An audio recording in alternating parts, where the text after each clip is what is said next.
Guys, so I've been out here working on the Celica probably the past 3 weeks now. I ran into some issues along the way that were kind of unexpected, but basically I started with the carburetor, took it off, I cleaned it, I put it in simple green, I bought a rebuild kit for it. I basically, just did everything that you would do on a carburetor that's been sitting for a long time.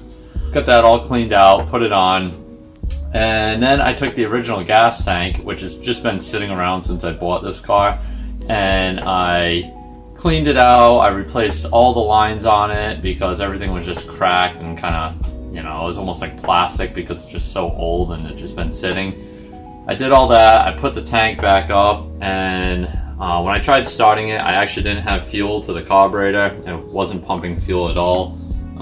Wasn't really sure exactly what was going on. Turned out it was the wiring for the fuel pump. So I figured that out, and it's getting fuel now, and it actually runs, which is pretty cool because I've never ran this car with a separate fuel supply aside from just dumping fuel into the carburetor. So yeah, once I had the whole entire fuel system basically set up, I went under the back of the car one night and I saw fuel actually dripping from the tank itself, which was another setback. I kind of contemplated putting a fuel cell in it, which would have made it a lot easier. As far as like reliability purposes, because everything would be new. Well, I decided to try to make the factory tank work. I put like a JB Weld tank repair kit on it just to kind of patch up the little pinholes that it did have in it. So at this moment it seems pretty good. It's holding fuel and it is running. I think we're just running into some carburetor fine-tuning issues at this point.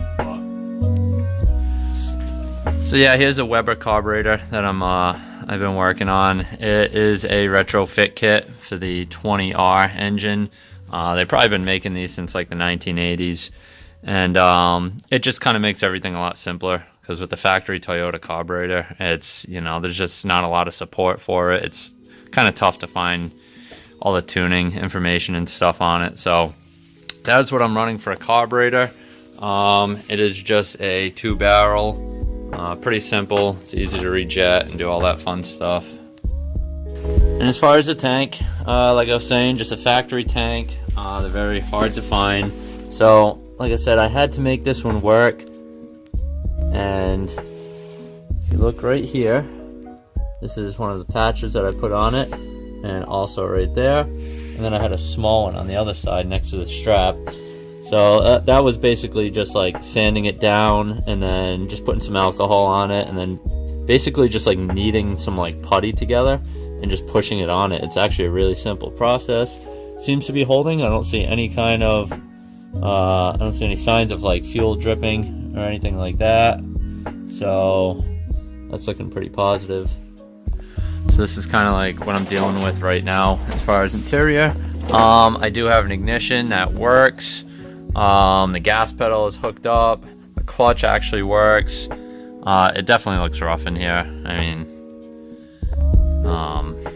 yeah, we've had mice like coming out of here. There's wiring everywhere. The floors are definitely questionable, but they are all still there for 1970s Toyota, which is surprising.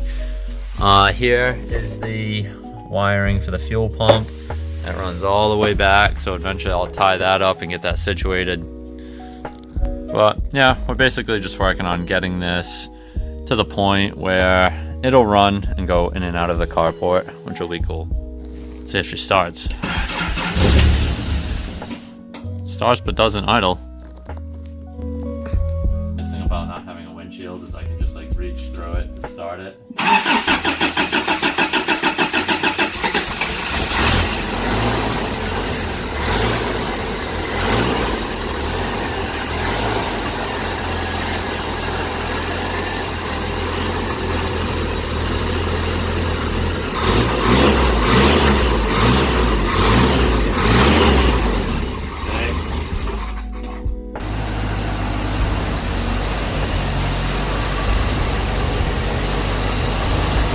Runs like a carbureted car.